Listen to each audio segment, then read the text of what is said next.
ये सीख रहे हैं कि अगर जीरो लेवल चेंज कर दिया जाए तो उससे इन एनर्जी की वैल्यूज पे क्या फर्क पड़ता है। तो ये कोई काम आपको करने के लिए दिया था, एक्चुअली दो बार ये करना था। एक बार पोटेंशियल एनर्जी जीरो कहाँ लेनी है, इनफाइनाइट सेपरेशन पे जो नॉर्मली हम लेते हैं, और एक बार उसको लेना है कहाँ पे, इतने सेपरेशन पे।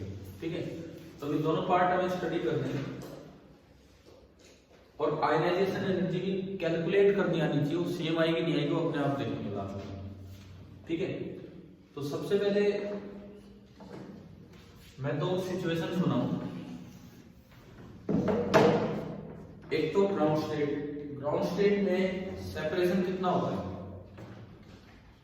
ग्राउंड स्टेट में न्यूक्लियस और इलेक्ट्रॉन के बीच का सेपरेशन कितना है, 0.529 एंगस्ट्रॉम। ये न्यूक्लियस के नाम पे प्रोटॉन ही होता है इसमें, एच एटम में, और बाहर घूम रहा है इलेक्ट्रॉन, और ये सेपरेशन है 0.529 एंगस्ट्रॉम। और एक मैं बना रहा हूं फ्री स्टेट।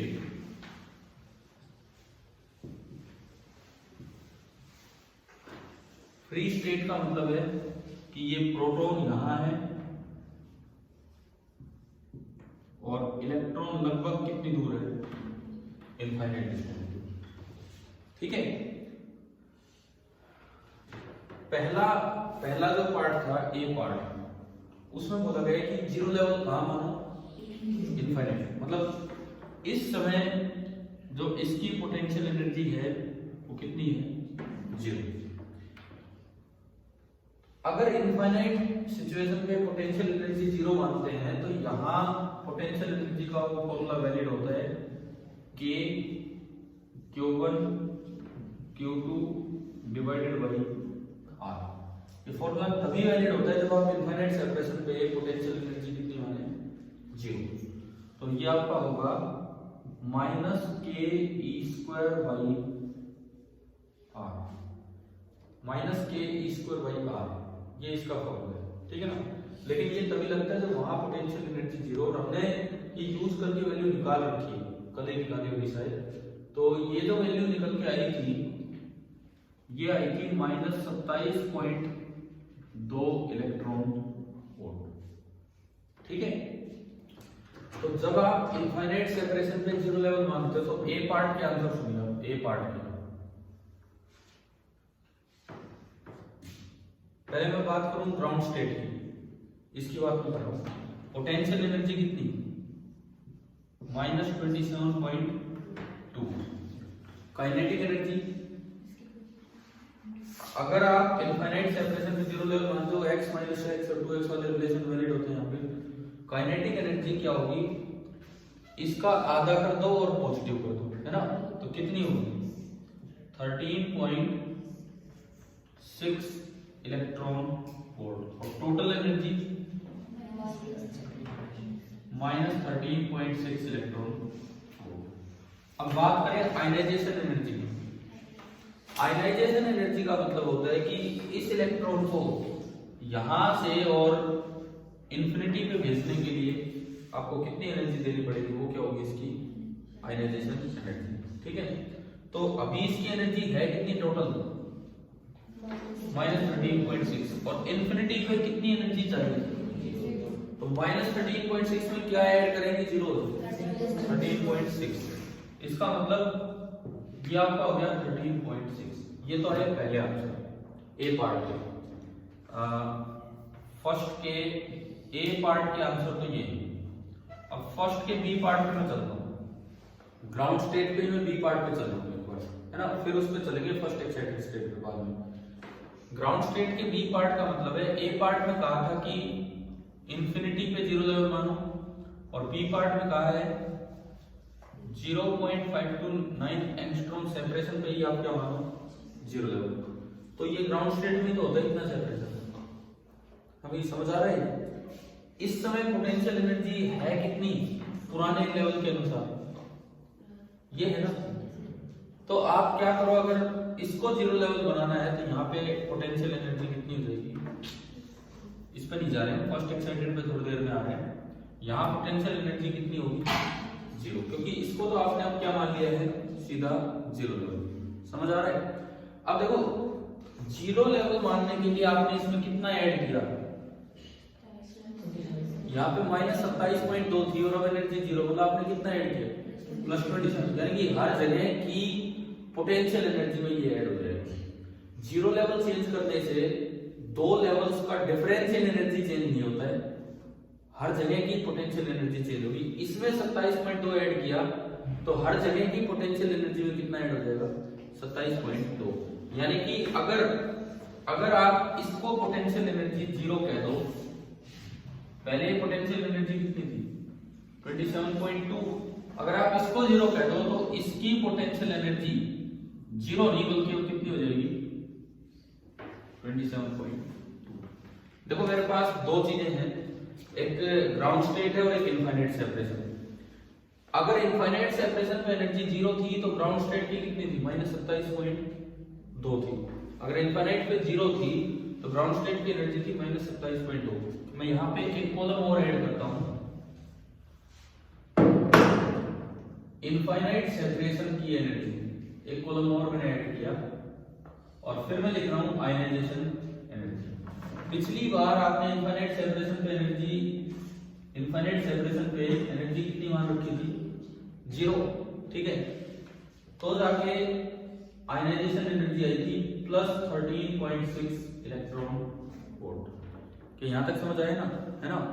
अब देखो, अब आपने इसको जीरो कर दिया, इसको अगर जीरो किया है तो 27.2 ऐड किया तो वो इसमें भी ऐड होगा, यानी कि अब यहां इंफिनिटी की एनर्जी जीरो नहीं बल्कि कितनी हो जाएगी, 27.2, ठीक है। अगर यहां की एनर्जी जीरो की है तो उसमें भी इतना ऐड करो। अब देखो काइनेटिक एनर्जी में कोई फर्क पड़ता है इस चीज का, जीरो लेवल का नहीं पड़ता, क्योंकि इलेक्ट्रॉन तो अपने तरीके से घूमेगा, आपकी बात पे वो नहीं आएगा भाई जीरो लेवल कहां है।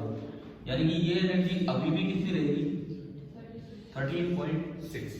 टोटल एनर्जी तो इन दोनों का सम होती है, इन दोनों का सम देखो, इन दोनों का सम कितना होगा, प्लस का 13.6 इलेक्ट्रॉन वोल्ट। अब देखो इतनी एनर्जी है, फ्री करने के लिए कितनी एनर्जी चाहिए,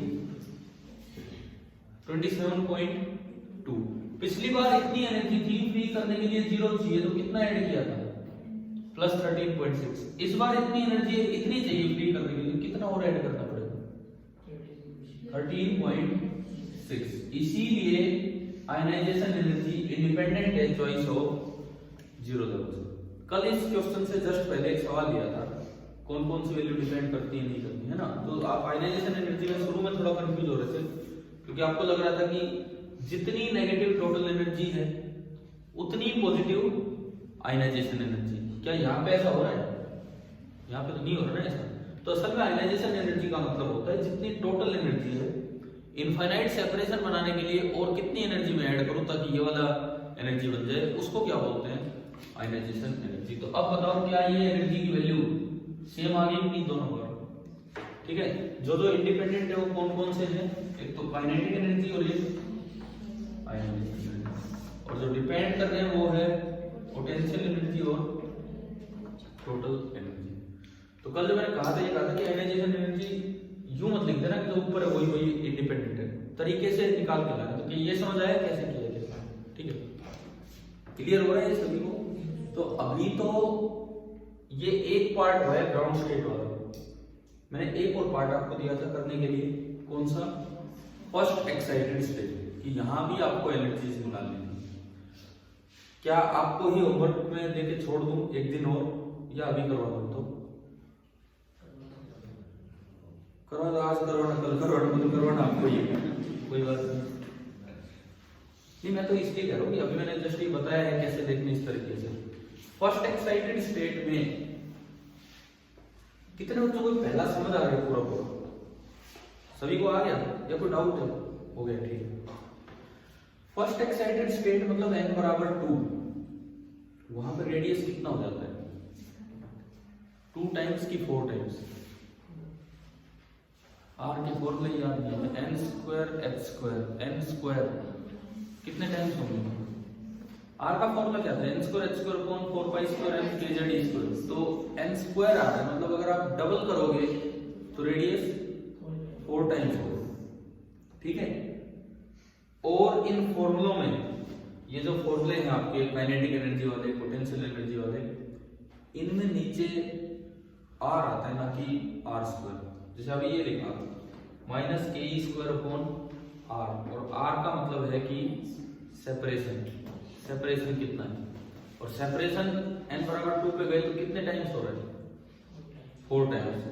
तो ये जो एनर्जी का मोड है ये 1/4 टाइम्स हो जाएगा। समझ आ रहा है तो बताओ, तभी तो स्टार्ट करेंगे आगे।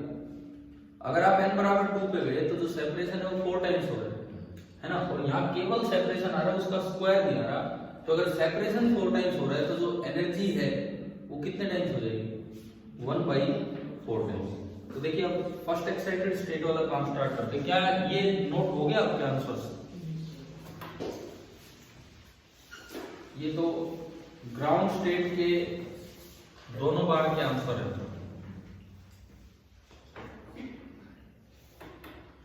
आयनाइजेशन एनर्जी हम ऐसे लिख रहे हैं, potential energy at infinite separation minus अभी जो टोटल एनर्जी है वो।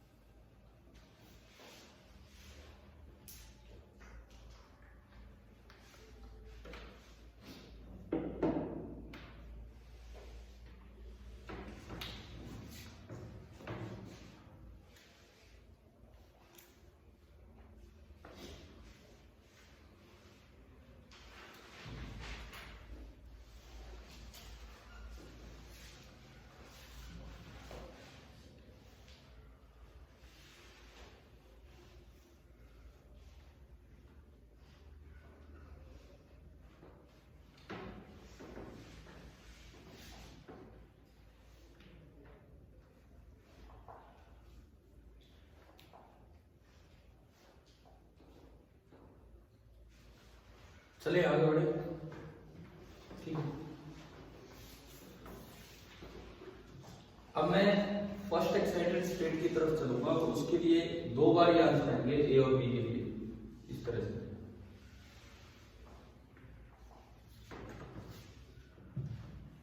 हटा दो इसको।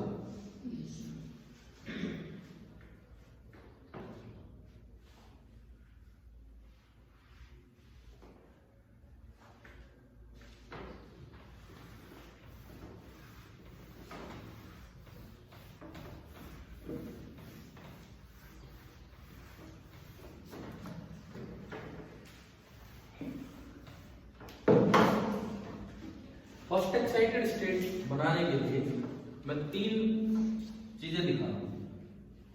एक बार मैं दिखा रहा हूं ग्राउंड स्टेट, उसको मैं आर नॉट बोल रहा हूं। वो सेपरेशन कितना है? 0.529 एंगस्ट्रॉम, ठीक है। एक बार मैं दिखा रहा हूं ये n बराबर 1, ये आपका है n बराबर 2। n बराबर 2 को अगर मैं लिखूं तो क्या ये 4 टाइम्स r नॉट हो जाएगा कि नहीं बताओ? क्योंकि r n स्क्वायर पे डिपेंड करता है, ठीक है। और एक में ले रहा हूं n टेंड्स टू इंफिनिटी, और यहां पे जो आपका r है वो भी कितना हो जाएगा? इनफाइनाइट, ठीक है। क्योंकि आयनाइजेशन एनर्जी निकालनी है तो वहां तक जाना पड़ेगा, और हमें अभी आंसर इसके लिए देना है, इसके लिए आंसर देना है। हम शुरुआत हमेशा यहां से करें, जैसा कि इसके ए पार्ट में पूछा भी है कि मैंने इसको मान लिया this is the zero level of potential energy, ठीक है। इस केस में तो आंसर हमें याद ही थे, ढंग से याद थे। कैसे? पोटेंशियल एनर्जी अगर मैं लिखूं, पोटेंशियल एनर्जी, फिर मैं लिखूं काइनेटिक एनर्जी, और फिर मैं लिखूं टोटल एनर्जी। देखो अगर यहां पे जीरो है तो यहां हमने अभी लिखा था कितना आया था? -27.2, ये प्लस का 13.6 और ये माइनस का अगर इनफाइनाइट सेपरेशन में 0 मानते हो तो ये रिलेशंस वैलिड होते हैं x और 2x वाले। तो अब आप इधर आओ, इधर थोड़ी देर लिखो मत, एक बार समझो इस चीज को, नहीं तो यही सवाल अटका देंगे हमें, जीरो लेवल चेंज कर देना। अगर ये डिस्टेंस 4 टाइम्स हो रहा है, देखो पोटेंशियल एनर्जी का जीरो लेवल जब भी आप इनफाइनाइट सेपरेशन पे मानते हो तो ये फॉर्मूला वैलिड होता है कि Q1 Q2 upon R is valid. ये तभी वैलिड है जब आप पोटेंशियल एनर्जी का जीरो लेवल कहां माने, इनफाइनाइट सेपरेशन में, ठीक है। ये फॉर्मूला लगा के आपने वैल्यू निकाली थी, वैल्यू कितनी आई थी, -27.2। अब ये फॉर्मूला जब यहां लगाएंगे तो R पिछली बार तो ये था R0, इस बार नीचे कितना आएगा 4R0। तो वैल्यू जो भी आ रही है उसको 4 से डिवाइड करना पड़ेगा, मतलब ये वाली वैल्यू कितनी आएगी, -27.2 अपॉन 4 इलेक्ट्रॉन वोल्ट। कितना आएगा, 4 6 24 -6.3। समझ में आएगा कैसे? देखो अगर आप जीरो लेवल इनफाइनाइट सेपरेशन पे मानते हो तो ये फॉर्मूला पोटेंशियल एनर्जी का वैलिड है, और ये फॉर्मूला यहां लगाया तो ये वैल्यू आई थी। तो जब यहां लगाओगे तो नीचे 4 टाइम्स हो जाएगा, यानी कि उसको 4 से डिवाइड करना। अच्छा, अगर आप इनफाइनाइट सेपरेशन जीरो लेवल पे मानते हो तो हम एक बात और याद रखते हैं, जितनी नेगेटिव पोटेंशियल एनर्जी होती है उससे आधी पॉजिटिव काइनेटिक एनर्जी होती है। जैसे ये काम यहां भी किया था, तो इसकी आधी कर दो और पॉजिटिव कर दो, तो बताओ काइनेटिक एनर्जी कितनी होगी, एक तो प्लस की होगी और आधी कर दो 3.15 इलेक्ट्रॉन वोल्ट। समझ आ रहा है? टोटल एनर्जी इन दोनों का सम करोगे तो जितनी ये है उतनी नेगेटिव बनेगी, -3.15 इलेक्ट्रॉन वोल्ट। तो एक्चुअली ये जो आंसर है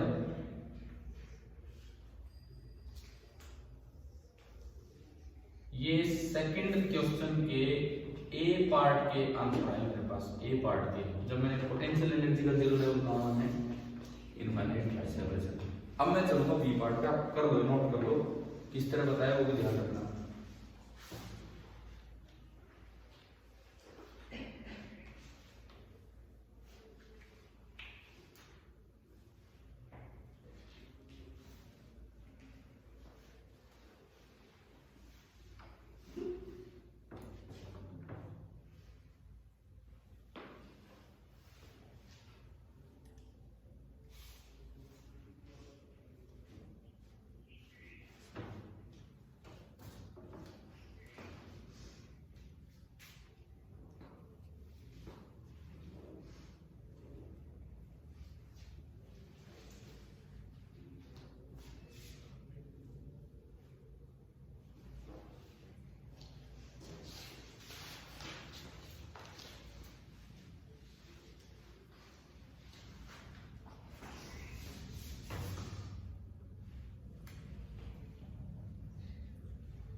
समझ आ रहा है?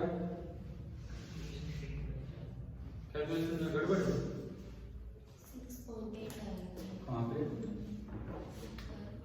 ये 4 6 24 32 4 8 32, ठीक है 6.8 आएगा, 6.8। अच्छा फिर ये 6.8 आया तो ये हो जाएगा 3.4, ये सही कर लेना, और ये -3.4।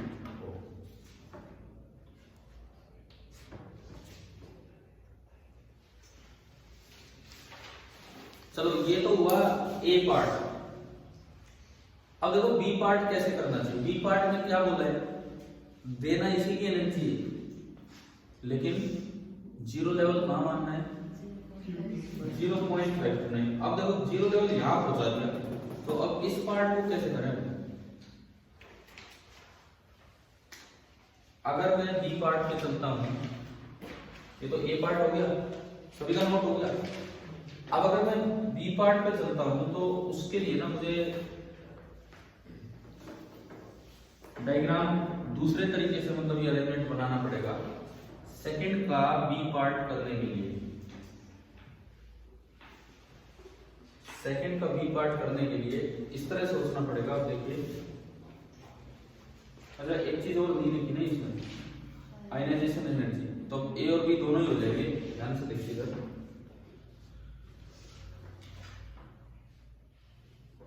एक बार तो मैं सेपरेशन ले रहा हूं 4R0, वो जो है वो ठीक है। मैं लिखूंगा यहां पोटेंशियल एनर्जी, काइनेटिक एनर्जी, फिर potential energy at infinite separation कितनी बनेगी, एंड देन इसकी आयनाइजेशन एनर्जी। ठीक है, ये चीजें हम देख रहे हैं। तो सबसे पहली बात 4R0 वाली अरेंजमेंट पे, 4R0 वाली अरेंजमेंट पे अगर आप पोटेंशियल एनर्जी इनफाइनाइट जीरो मान के चले इंफिनिटी पे, तो ये वैल्यू हम निकाल चुके हैं। इसकी पोटेंशियल एनर्जी कितनी है, -6.8 इलेक्ट्रॉन वोल्ट में चल रहा है। इसकी काइनेटिक एनर्जी 3.4। ठीक है, टोटल एनर्जी लिखना भूल गए यहाँ पे। इसकी टोटल एनर्जी इन दोनों का सम कितना है, -3.4। अब देखो आयनाइजेशन एनर्जी का मतलब होता है इसमें क्या जोड़े कि ये आ जाए, तो इसमें जो जोड़ना है दैट इज 3.4। समझ गए, मतलब इसमें से ये घटा दो कि यहां तक आया, क्या समझ है ना। अब देखो दूसरी बात, अगर मैं सेपरेशन को 0 कहां मान रहा हूं, सेकंड क्वेश्चन, अभी नोट मत करो, इधर देख लीजिए, बस समझिए 0.529। तो यूं बताओ, एक बार ऊपर देखो, अगर आप इसको 0 बनाओगे, इसको 0 बनाओगे तो कितना ऐड करना पड़ेगा, 27.2। तो हर जगह की पोटेंशियल एनर्जी में उतना ऐड हो जाएगा। समझ रहे हो, यानी कि ये तो तब था जब potential energy, if potential energy infinite separation पे आपने लिया 0, तो ये सब हो गया। अगर आप पोटेंशियल एनर्जी 0.529 एंगस्ट्रॉम सेपरेशन पे 0 कर रहे हो, तो देखो मैं ये 4R0 वाली अरेंजमेंट लेके चलूं। अब समझो, आप इसको 0 करने के लिए इसमें कितना ऐड किया, +27.2। तो ऐड 27.2 इलेक्ट्रॉन वोल्ट, जितनी भी पोटेंशियल एनर्जी है। तो पहले तो इस पे आओ, इसकी पोटेंशियल एनर्जी कितनी होगी, -6.8 और प्लस कितना किया 27.2, कितना बनेगा ये, इसमें से घटाना पड़ेगा, 12 में 8 के 4, ये बन रही है 20.4। यानी कि इस जगह की जो पोटेंशियल एनर्जी वो बन गई 20.4, और जो इंफिनिटी की पोटेंशियल एनर्जी वो कितनी बनेगी, क्योंकि आयनाइजेशन करवाना है तो वो भी मुझे चाहिए। 0 में आप ऐड कर दो ये, तो कितनी बनेगी, 27.2 इलेक्ट्रॉन वोल्ट। क्या काइनेटिक एनर्जी में कोई फर्क पड़ता है, नहीं पड़ता ना, इस 0 लेवल चेंज करने से। तो ये कितनी रहेगी, 3.4। टोटल एनर्जी इन दोनों का सम, इन दोनों का सम कितना, 23.8। और आयनाइजेशन एनर्जी का मतलब है इसमें क्या जोड़ूं टोटल एनर्जी में कि वो इंफिनिटी की एनर्जी बन जाए, मतलब इसमें से ये घटा दो। समझ में आ रहा है, जब आयनाइजेशन एनर्जी लिखोगे तो ये बनेगी 27.2 - 23.8, तो ये फिर से कितनी आ गई है, 3.4। और आप देख सकते हो कि ये इंडिपेंडेंट है। क्या अभी ये पार्ट अच्छे से समझ आया है क्या, ठीक है। देखो यही क्वेश्चन अटका देते हैं, बहुत बार की भी 0 लेवल चेंज किया तो क्या हो। अब देख लो, अपने तरीके से देख लो कैसे लिखना है, कैसे लिखना है।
क्योंकि इनमें लिखने लिखने से कुछ ज़्यादा होने वाला नहीं है, हम तो वैल्यू वैल्यू लिख रहे हैं।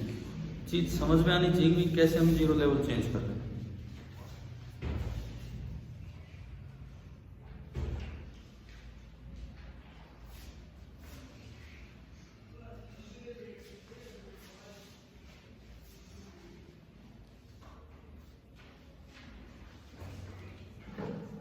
हमने कल सीरीज वाला काम किया था, वो कर दिया आपने कंप्लीट।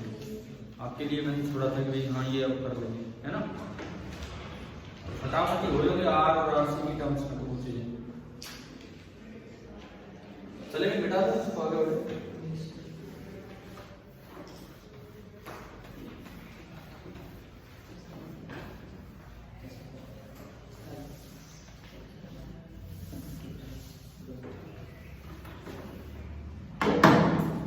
अब आता है एक अच्छा सा प्रिंसिपल जिसको बोलते हैं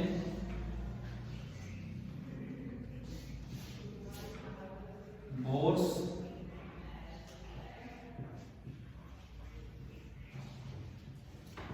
कॉरेस्पोंडेंस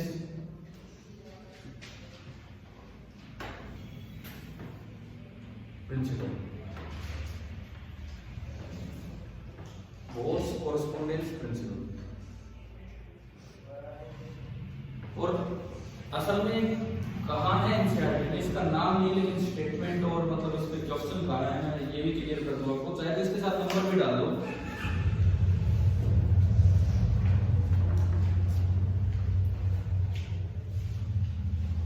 एनसीईआरटी पेज नंबर 435 निकालो अगर वो कभी है तो आपके पास। पॉइंट नंबर ये पॉइंट्स टू काउंटर जो दिए हुए उसका पॉइंट नंबर 6। अब ना इसके सामने मार्जिन है काफी ज्यादा, इसके सामने बुक में भी उसके आगे मेंशन कर दो बोर्स कॉरेस्पोंडेंस प्रिंसिपल।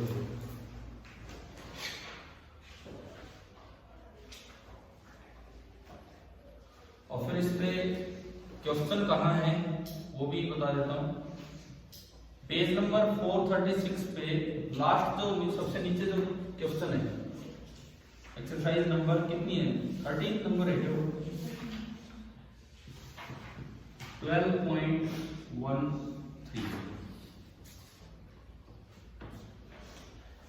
यार देखो इनसे ही मतलब एक एक पॉइंट बहुत इंपॉर्टेंट दिया हुआ है। जैसे आपको ध्यान हो हमने मैटर वेव पढ़ा, डीप वेव, तो पॉइंट्स टू काउंटर पे गए तो वहां पे स्पीड का जिक्र हो रहा था, फेज वेलोसिटी, ग्रुप वेलोसिटी, कौन सा मीनिंगफुल है कौन सा नहीं, पूरा बता रखा था एनसीईआरटी में। तो उस पे भी लगभग एक लेक्चर लग गया था कि क्या है क्या। तो ऐसा एक अच्छा सा पॉइंट है। अब मैं इसकी प्रॉपर स्टेटमेंट लिखवाता हूँ फिर आएंगे इस चीज पे क्या है। ठीक है, हेडिंग डाल दी ना हमने, बोर्स कॉरेस्पोंडेंस प्रिंसिपल, ये नंबर भी मेंशन करके लिखिए इसकी प्रॉपर स्टेटमेंट क्या है। In the limit comma where classical and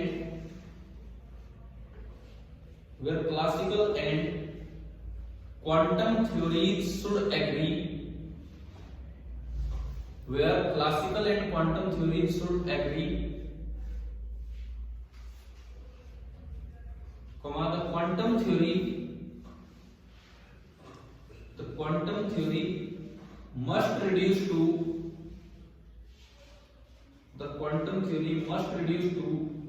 classical result.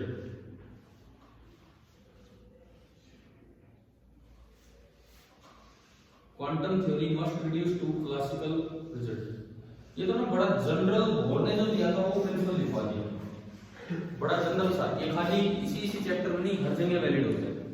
ये कहता है भाई क्लासिकल मैकेनिक्स एक अपनी अलग मैकेनिक्स थी, क्वांटम पे जब आप जाते हैं तो कॉन्सेप्ट्स अलग हो जाते हैं और क्लासिकल यहाँ पे फॉलो नहीं होती। जैसे मैं यहाँ पे एग्जांपल दूं एटम पे, एटम में क्लासिकल थ्योरी कहती है, एटम में क्लासिकल थ्योरी कहती है कि अगर कोई इलेक्ट्रॉन रिवॉल्व कर रहा है तो एक्सेलरेटेड है, एक्सेलरेटेड चार्ज से ईएम वेव्स बाहर आएंगी।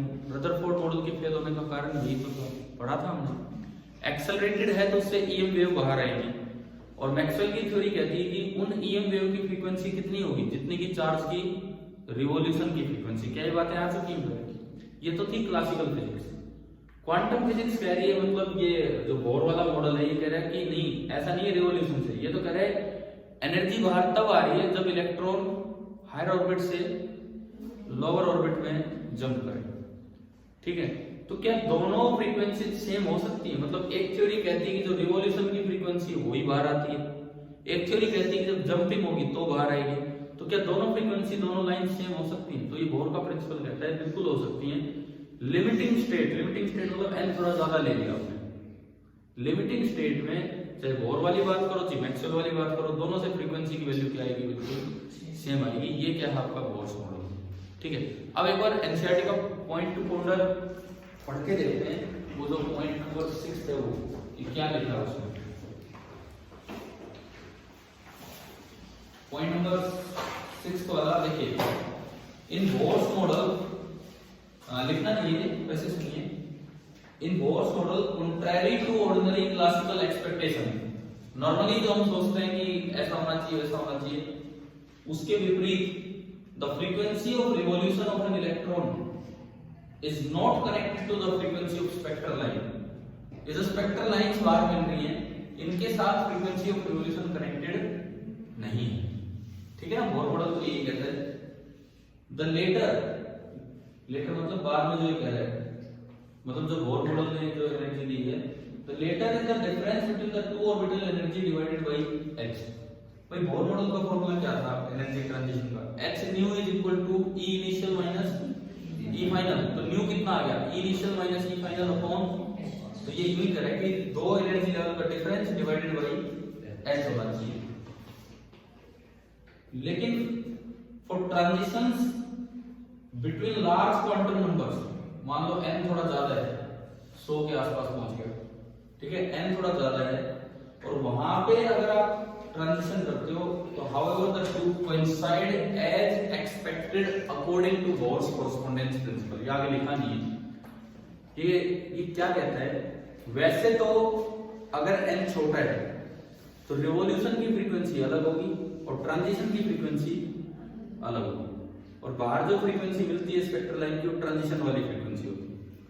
लेकिन बोर ने बताया कि अगर आप n ज्यादा कर दोगे, n लार्ज लोगे, तो जो वहां रिवॉल्यूशन की फ्रीक्वेंसी है वही क्या मिलेगी आपको? ट्रांजिशन की फ्रीक्वेंसी। तो वहां क्लासिकल फिजिक्स भी सही है और साथ ही साथ क्वांटम फिजिक्स भी सही है। जो बोर हो रहा है, क्या समझ आ रहा है? अब इसको डायग्रामेटिकली लेके चलते हैं, प्रूफ के साथ लेके चलते हैं कि क्या है। ठीक है, एक अच्छा टॉपिक है ये, मैं मिटा दूं अगर आपने लिख दिया।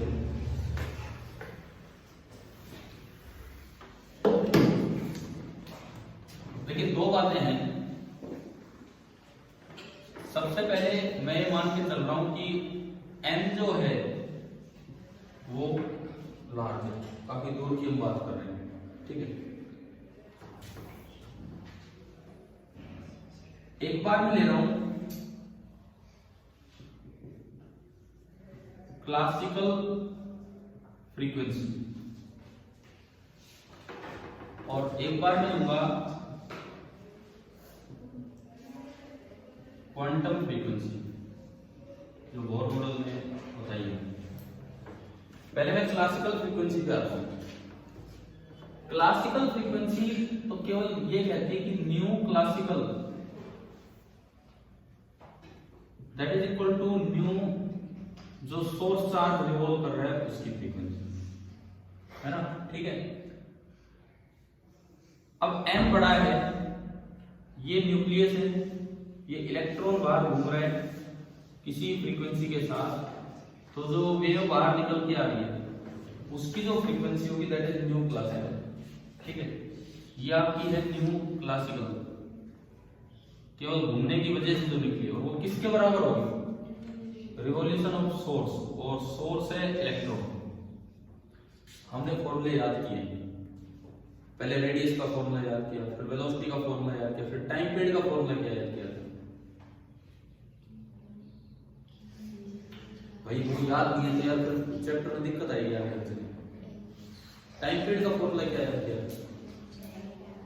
NHR/kZ² आप देख सकते हो अपनी कॉपी में, क्योंकि यार वो तो याद करने पड़ेंगे। आप देख सकते हो अपनी कॉपी में बहुत पैरामीटर जहां हमने निकाले थे, क्या फॉर्मूला टाइम पीरियड का आया था।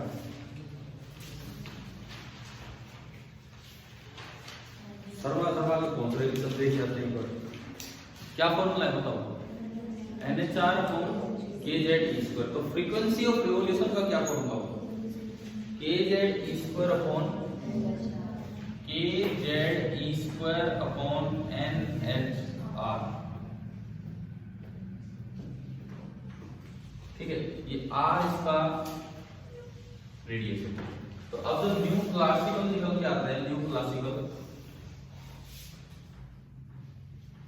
that is equal to kz²/NHR।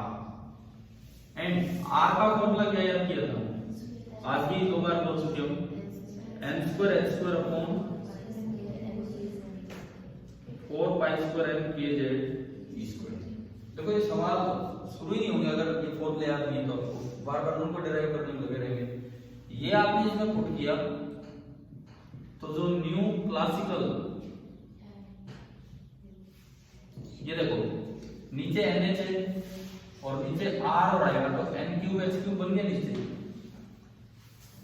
नीचे तो बना n3 × h³। ऊपर देखो एक 4π² गया, देखिए k ऊपर जाएगा तो k² बनेगा, एक m ऊपर जाएगा, z ऊपर जाएगा और z पहले है तो z² बना, e² है और e² हो गया e⁴ और बताओ यार और कुछ तो नहीं रह गया, समझ आ रहा है। तो ये इक्वेशन नंबर 1। क्लासिकल फ्रीक्वेंसी तो हमेशा यही रहती है, जबकि ये गलत है क्योंकि बोर ने अपना मॉडल दिया था और ये चीज फेल भी हो सकती थी, परंतु बोर ये बता के गया कि अगर n लार्ज है तो जो ट्रांजिशन की फ्रीक्वेंसी वो उतनी आ जाती है जितनी की क्लासिकल फ्रीक्वेंसी की। क्लासिकल और क्वांटम कांसेप्ट कोइंसाइड कर जाएंगे अगर n लार्ज है तो। ठीक है, आप आमने सामने मत बनाना, कॉपी में इतनी जगह भी लिखी ढंग से लिख दिए तो फिर तो ठीक है। चलो एक साइड क्लासिकल फ्रीक्वेंसी का कर लो, अगर ऐसा लिख दिए तो नहीं लिखा तो एक एक करके कर सकते हो।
चले क्वांटम की तरफ।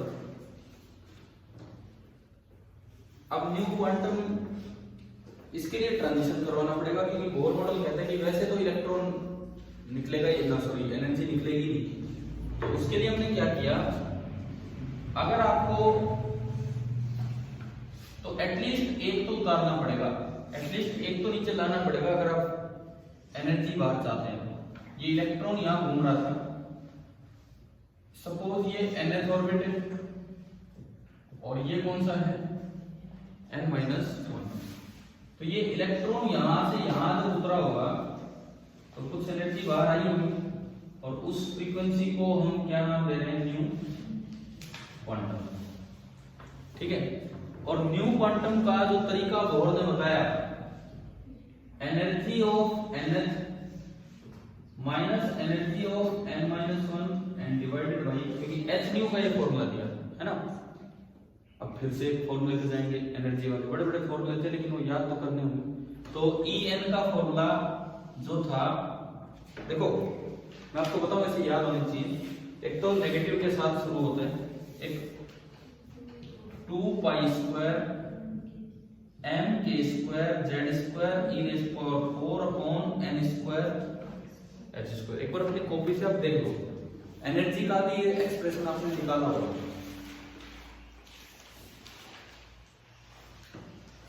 मैच कर लो एक्सप्रेशन, तो ये याद करने नहीं तो इस तरह के सवाल ही नहीं बढ़ेंगे आगे, ठीक है। और आपको ये दिख गया कि ये एनसीईआरटी में 2 जगह दिया हुआ है, तो भाई आपके बोर्ड एग्जाम में पूरा 3 नंबर का क्वेश्चन आ सकता है। नाम नहीं आएगा, बोर्ड कॉरेस्पॉन्डेंस प्रिंसिपल, स्टेटमेंट आ जाएगी कि ये प्रूव कीजिए इस तरह से, ठीक है। क्या en लिखना आ गया? अब ऐसे ही en-1 कितना होगा? en-1 n की जगह n-1 कर दें, तो -2 pi square m k square z square e rays power 4 upon n-1 का स्क्वायर इनटू h स्क्वायर। तो मैं तो चलूंगा न्यू क्वांटम की तरफ, ठीक है। अब देखिए न्यू क्वांटम कितना होगा, यहां हम निकालें तो जो न्यू क्वांटम होगा en तो नेगेटिव है और en-1 पुट करोगे तो माइनस माइनस प्लस हो जाएगा उधर, ध्यान दो। तो पहले मैं ये लिख दूं प्लस के साथ, अच्छा डिवाइड बाई h है तो यहां भी h क्यूब कर देते हैं और यहां भी h cube, divide by h होना है तो h क्यूब करते हैं। अब कॉमन ही निकाल लेते हैं ना पहले, भाई 2 पाई स्क्वायर भी कॉमन है, m k स्क्वायर भी कॉमन है, z स्क्वायर भी कॉमन है, e रेज़ पावर 4 भी कॉमन है और डिवाइडेड बाई h क्यूब, अभी बताया था डिवाइड बाई h होना है। अच्छा अब अंदर क्या बचेगा, पहले ये बचेगा, ये प्लस हो गया 1 अपॉन n-1 का square minus 1 upon n square, ये मेरे पास आ गया। चलो इसको थोड़ा सा और सिंपलीफाई करते हैं। आप एलसीएम लोगे n इंटू n-1 का होल स्क्वायर बनेगा, ऊपर क्या जाएगा n स्क्वायर माइनस n-1 का स्क्वायर, कितना बनेगा वो एक बार सिंपलीफाई करके बताओ, n स्क्वायर माइनस n-1 का स्क्वायर, फिर मैं उसको लिखूं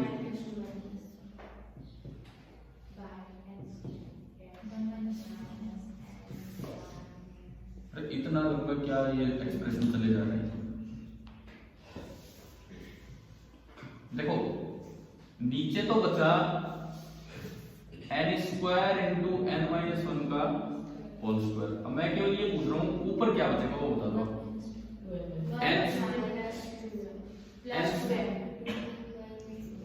मैंने एक छोटी सी बात पूछी, n स्क्वायर में से n-1 का होल स्क्वायर घटा, आप a square minus b square भी लगा सकते हो, a plus b a minus b, समझ रहे हो। a प्लस b करोगे तो n plus 2n-1, n plus n-1 कितना हो गया 2n-1, और a माइनस b करोगे तो इसमें से घटाओगे तो ओनली 1 ही बचेगा। तो यार ऊपर ना ओनली ये आना है, आप कैसे घटा रहे हो, चाहे होल स्क्वायर आप सारे 1 पॉजिटिव बोल रहे हो इतनी देर से, चलो ठीक है, ठीक है, ये बचेगा ऊपर 2n-1। अब आप बताओ क्या न्यू क्लासिकल और न्यू क्वांटम दोनों समझ आ गए। असल में जो पाया जाता है, जो फ्रीक्वेंसी मिलती है, ये वाली मिलती है कि वो वाली मिलती है, क्वांटम वाली, क्योंकि वो तो क्लासिकल कॉन्सेप्ट है, वो तो फेल हो गया था यहाँ पे, ठीक है। परंतु बोर्ड ने बताया कि लिमिटिंग कंडीशन में जब n लार्ज हो तो क्वांटम थ्योरी का रिजल्ट भी वही आ जाता है जो कौन देता है, क्लासिकल, समझ में। यहां तक तो 2 काम ये करते हैं, उसके बाद फिर हम बोर्ड्स को प्रिंसिपल को प्रूव कर देंगे। पहले तो ये लिख लो, क्वांटम वाली साइड ये लिख लीजिए।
गया।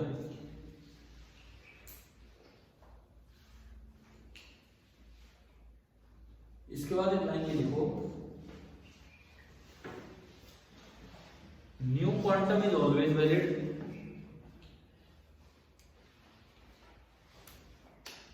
New quantum is always valid but for large values of n, new quantum is always valid but for large values of n, new classical is also valid.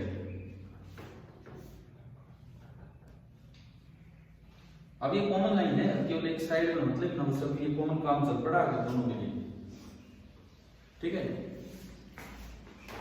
समझ आ रहा है क्या लिखा है? हमेशा तो ये लगेगा, लेकिन ये कब कब मैच कर जाएगा उससे, जब n लार्ज। अब वो चीज प्रूव करके दिखाते हैं, ठीक है। जो आपने अभी स्टेटमेंट लिखी है वो चीज प्रूव करते हैं। तो इसमें आप कंडीशन लगाओ कि अगर n लार्ज होगा तो मैं n-1 को n लिख सकता हूं और 2n-1 को भी 2n लिख देंगे, ठीक है। तो इधर वाला मैं हटाता हूं ताकि कहीं लिखने की जगह बने। जो आपने अभी लाइन लिखी है उसके बाद ये है कि फॉर लार्ज n 2n-1 को आप लगभग 2n लिख सकते हैं और n-1 को आप लगभग n लिख सकते हैं। इसका मतलब जो न्यू क्वांटम आएगा कितना आ रहा है, उसमें रखा हमने 2π² mk² z² e⁴ into 2n-1 की जगह 2n अपॉन n² और वो भी n²। एक n से एक n गया, तो ये देखो ये न्यू क्वांटम कितना आया, न्यू क्वांटम आया 4π² mk² z² e⁴ अपॉन एक n से एक n गया था n³ बचा, n³ h³। क्या यही है क्या न्यू क्लासिकल? सेम है। So this is same as new classical।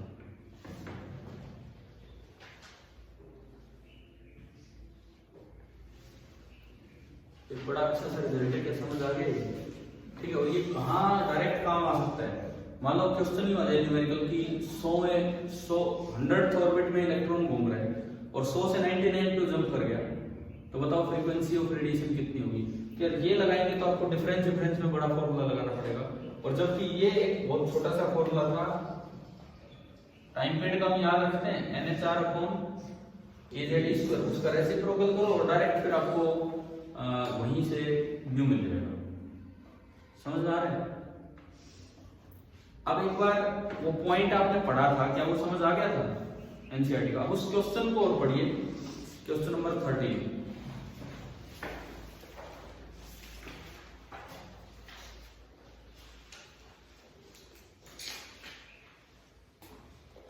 Question number 13 देखिए अपनी किताब में।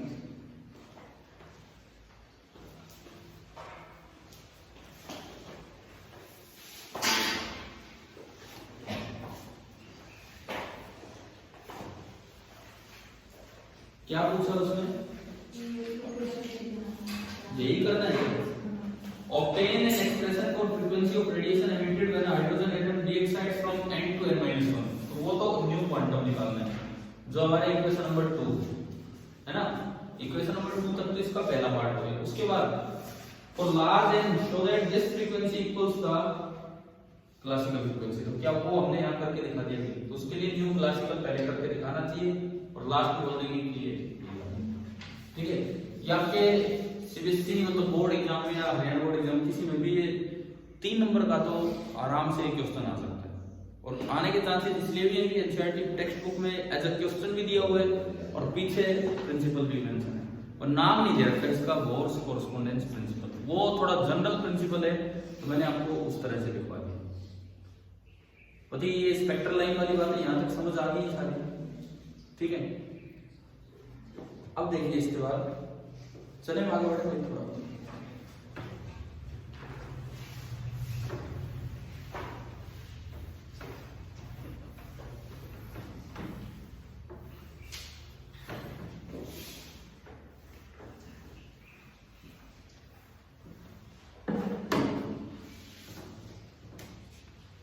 अब जो हमने पढ़ा वो था एमिशन स्पेक्ट्रम, ठीक है।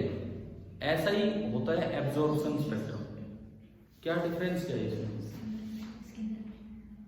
तो आप एक काम करना, ये मैं पढ़ाऊंगा तो ये वाला टॉपिक तो मैं नेक्स्ट टाइम पढ़ाऊंगा। जस्ट आपको एक काम दे रहा हूँ होमवर्क के लिए, 420 नंबर पे जाओ, पेज नंबर आपकी बुक में 420 पेज नंबर पे जाइए। क्या एटॉमिक स्पेक्ट्रा टॉपिक लिखा हुआ है ना?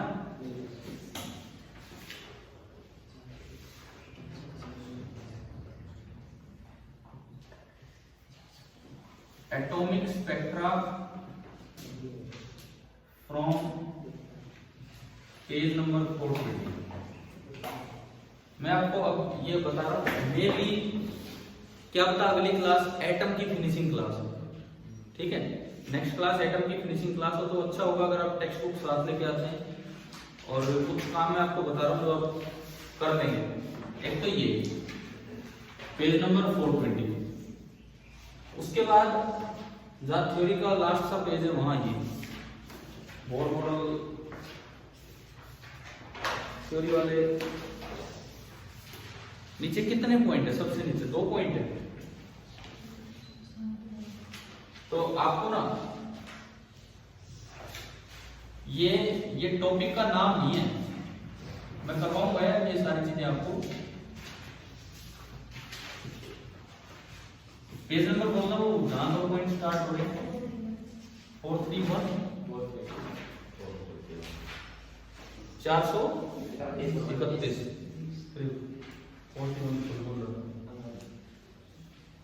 फ्रॉम पेज नंबर 431 से आपको एक बार ये पढ़ लेना है, लिमिटेशंस ऑफ बोर्स मॉडल, ठीक है। और सुनिए, एक सवाल ऐसे आ जाता है कि बोर मॉडल में इतनी कमियां हैं, चलो उसमें तो 2 ही बताइए, बावजूद उसके लिए ये इतना पॉपुलर मॉडल क्यों है?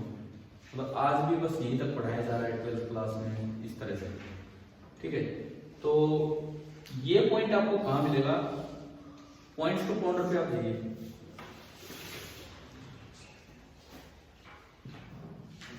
आखिरी पॉइंट में कितने नंबर डाल रखे हैं?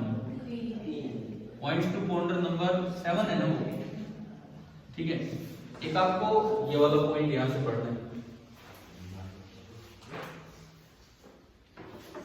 देखो ये कोशिश करेंगे इनमें से काफी काम मतलब हो जाए हमारा, लेकिन आप घर से पढ़ के आएंगे तो थोड़ा जल्दी होगा।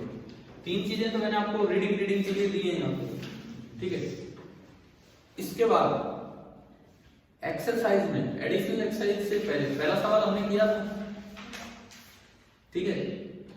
दूसरे से लेके एडिशनल से पहले कितने क्वेश्चन थे? 9 है।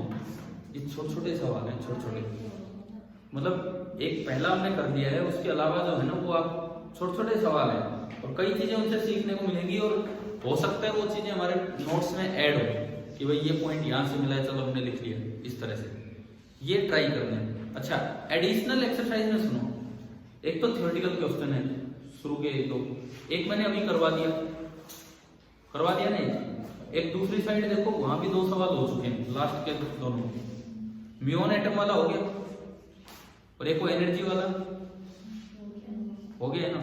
तो मतलब आपको अब एक काम और कर लेना है कि एनसीईआरटी के 16 एग्जांपल्स प्लस एक्सरसाइज, ये सारे भी ट्राई कर लेंगे, ठीक है। प्लस एक और काम जो हम करेंगे जो इस एनसीईआरटी टेक्स्ट बुक में यहाँ नहीं है। कई बार क्या होता है, जैसे जब इलेक्ट्रॉन न्यूक्लियस पे फोर्स लगा रहा है तो न्यूक्लियस भी इलेक्ट्रॉन पे उल्टा हो गया, मैं दोबारा बोलता हूं। जब न्यूक्लियस इलेक्ट्रॉन पे फोर्स लगा के घुमा रहा है तो बदले में इलेक्ट्रॉन भी न्यूक्लियस पे फोर्स लगा रहा होगा, न्यूटन थर्ड लॉ। तो क्या न्यूक्लियस परमानेंट रेस्ट पे रहता है? हो सकता है कि न्यूक्लियस का भी मोशन स्टार्ट हो जाए। तो एक हम ये पार्ट पढ़ेंगे, effect of motion of nucleus on the values of, जैसे रेडियस हुआ, वेलोसिटी हुई, एनर्जी हुई, इस तरह की चीजें। ये जो हम एक्सप्रेशन पढ़ के आए हैं कि अगर न्यूक्लियर मोशन भी आने लग जाए तो वहां पे इनका इफेक्ट क्या होगा। ठीक है, और भी एक दो बातें हैं। तो मींस ये अब आपको इस एनसीईआरटी बुक को बिल्कुल बिल्कुल कंप्लीट कर देना है, एटम वाला चैप्टर। ठीक है, और कोई एक चैप्टर ढंग से पूरा करोगे तो आपको पता भी, आदत भी बनेगी हाँ ये किताब कैसे कंप्लीट करनी है। ठीक है, अब आगे आगे 2-3 चैप्टर है, पहले तो एनसीईआरटी से कंप्लीट करना सीखिए। ठीक है, और कल कितनी तारीख है? 12। मान लो कल नहीं भी हो पाए इतना काम, देखते हैं कितना हो पाएगा। तो 12 और 13 दिवाली कब की है? 14 की। तो 12 और 13 को हमारा एटम कंप्लीट हो जाएगा। ठीक है, 14 की आप छुट्टी रख लेना यार, सारे यहीं के लोग, कोई बिहार झारखंड से थोड़ी आ रहे हैं।